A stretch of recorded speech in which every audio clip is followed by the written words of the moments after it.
Magandang umaga kapatsamba, may aayusin na naman po tayo. GFK stand pan.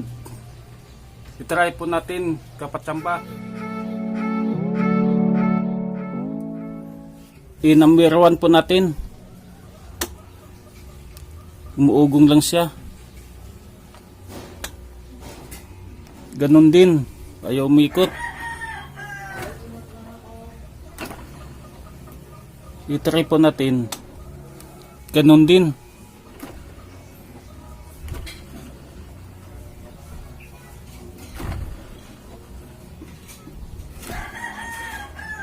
Buksan po natin sa loob kung anong sira.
Palitan po natin kapatsamba ng kapasitor 1.5.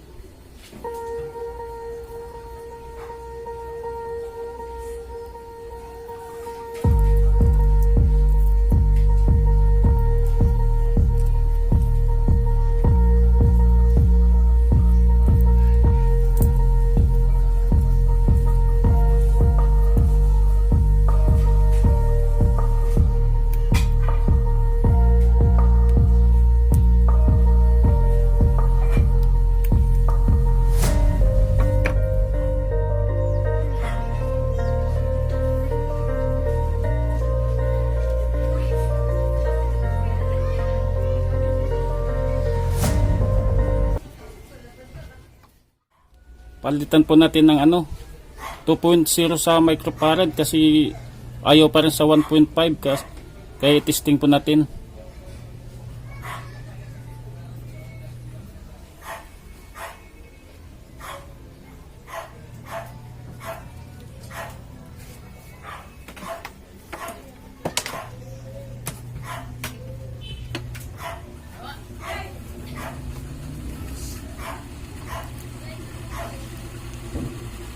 Gumana po siya, kapatsamba.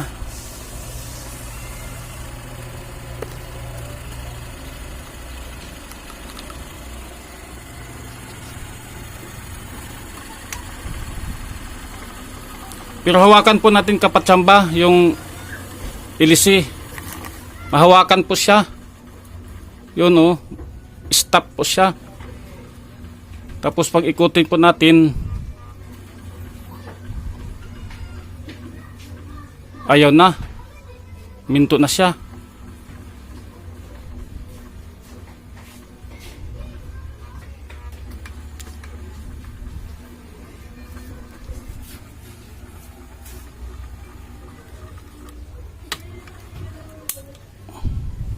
Patayin po natin. Ito po yung niya, switch. Tapos number 1 po natin.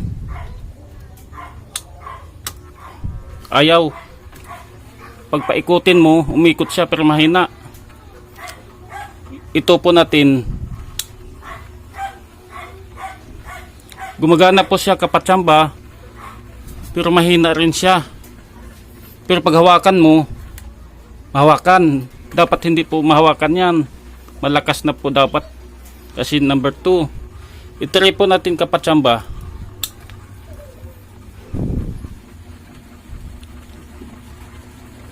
Ganon din. Pero pag hawakan to kapatsamba, dapat hindi ito mahawakan eh. Ibig sabihin, ang sira dito kapatsamba, yung ano niya, patayin natin to. Ang sira nito, ito ang sira niya, stator.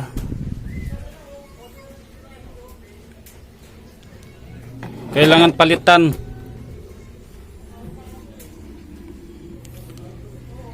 Ito na po ang pinaka recommendation ko kapatsamba, palitan yung stator. Kaya sabihin ko lang sa may-ari kung ipaayos niya, kasi minsan yung iba bibili na po ng bago kaysa papalitan ng panmotor niya. Kasi yung niya kapatsamba, kahit gumana siya, pero yung pinaka magnetic field niya mahina na. Yung sa loob niya ito. Kaya palitan siya. Okay na po tayo kapatsamba. Alam na nyo kung anong sira, yung stator. Kapatsamba. Katulad sa GFK, nasira po ang stator. Disim lang po ito kapatsamba. I-try po natin. Umuugong din siya. Ito. I-try. Ganun. Gumagana po siya kapatsamba. Pero mahina siya. Pero pag hawakan mo, mahawakan. Ang sira po dito, stator kapatsamba. Kaya ito din po ang palitan talaga kapatsamba para umayos po yung electric fan. Ito po. Kailangan ito talaga ang palitan. Yan po ang pinakahuling recommendation ko na palitan ng stator. Okay na po tayo kapatsamba. Maraming salamat sa panood sa bidyong ito.